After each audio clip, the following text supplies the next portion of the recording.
Welcome to the Sage Thought Leadership Podcast. Financial professionals, let's move forward together.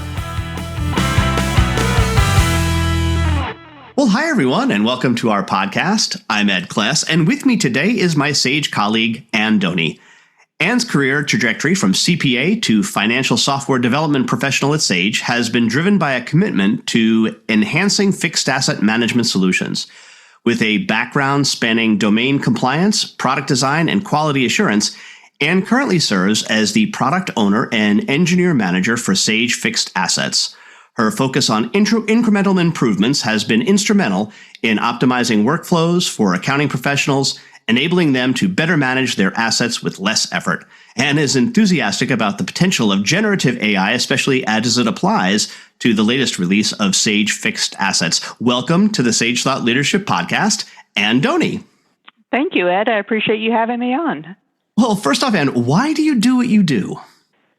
Well, the funny thing is, some of it's covered in my bio, right? I went from accounting, CPA, where I did audit and tax and everything, and then I got into software development and found I love this because I've always had some interest in software and automating things more.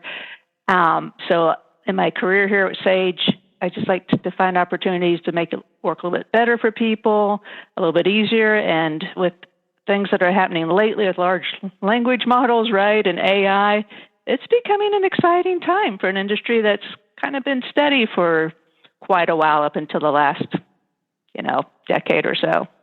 Yeah, there are fairly limited number of ways that you can depreciate fixed assets, but that doesn't mean that we can't apply this cool technology to it. So talk to me about what do you think the potential is in generative AI as applied to fixed assets? I wouldn't think that that's there's a clear marriage there. You've got an excellent point. It took me a little while to find that right use case, but we did eventually. One that we're just trialing now because in our last release, which was last month, so about 3 weeks ago, we released a generative help chatbot. So we call her Sage Fixed Assets Ally. And what we did is we trained the chatbot on all our user documentation, like our user guides, 558 pages. We have hundreds of help topics. There's knowledge base articles out there. Our product has been around for decades and has a lot of excellent help. But from talking to customers, they'd often ask questions that we knew was covered in the help, but they weren't finding and seeing it. So we're like, how can we make it easier for people to discover the great features in this product and get a boost in their productivity from features they already have? Does it also potentially give them some advice as to what might be best practices in their particular organization? That is interesting that you asked that because I've seen a question or two around that. Typically, we don't have that in our on-help topics, but you bring up a great point because we're getting to see what customers are asking, and we're going to learn from this. We're going to learn so much. Like, for example, some customers have asked, can you find land in this list? And they mean their own asset list, right?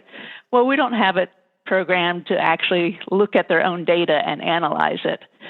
But there's a future idea. People need that. Right now, we can just retrain. We can retrain the chatbot daily, or as often as we want, with more specific help. We can say, hey, there's a find feature. Use that find feature. Here's how to do it. But long term, we can get product ideas that will really help customers better utilize the product and help them grow their business through better asset management.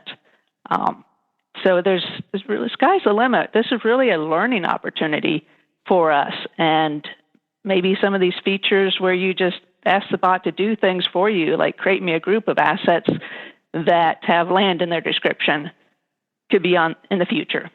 Mm-hmm. I'm speculating, of course, but it's exciting. What about any thought to, anonymizing the data from customers with regard to fixed assets so that it can be better leveraged to help other customers as well? Other customers in your situation may have taken advantage of this particular thing. I love that idea. And I think that is a place we can eventually, get to with customers' permission, with the right security around their data, so they know nothing about their fixed assets is being shared that would be inappropriate. one good thing, it is, fixed asset information. It's not personal information, but we'd have to put those right guardrails in place, and that's definitely a possibility. Yeah, the customer would perhaps have the option, like we all seen, are you willing to share this data, our data set with us to help improve the product long term?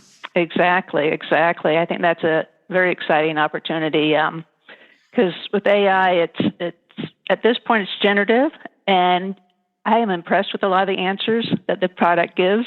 Every once in a while, the answers aren't quite complete, or perfect too. So we do put that out there. This is generative AI, and answers may not always be exactly correct. But from what I've seen, we're getting a lot of questions that it's answering really well, and just telling them, hey, yes, you can do that in the product. Here's where you find that feature. Yeah, it could even be potentially, I guess, suggestive as to how the asset should be treated based on the description that's put in of the asset too. Yes. And not to mention all the tax rules around that, right?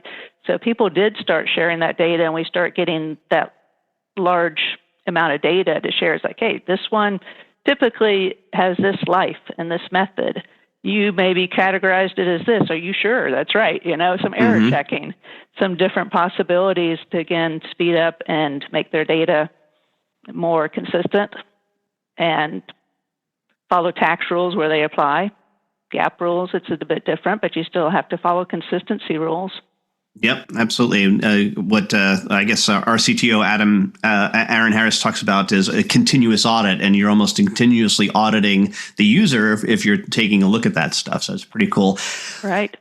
And we have an exit question that we ask all of our guests, and that is, who is a hero of yours, and why are they a hero? All right. I will say I probably need to say both of my parents, because my dad had a small business. He got me involved in it. I was, welding bandsaw blades as a teenager, and it was a great experience to have that hands-on business. And he was a bit of an inventor too, even though he didn't go to college. Had some machines patented, so I love seeing that just take it on and do it spirit. And my mom, she handled the finances and investments for our family, and that wasn't real common years and years ago. So they were both good role models. And lastly, Ann, how can somebody contact you? They can contact me at my Sage email, which is Ann, ANN, Donie, DONIE, @sage.com. All right. And Donie, the product owner and engineer manager for Sage Fixed Assets and my Sage colleague, thanks so much for being a guest on the Sage Thought Leadership Podcast. Thank you, Ed. It's been a pleasure. I appreciate it. Review and subscribe by searching your podcast player of choice for Sage Thought Leadership Podcast.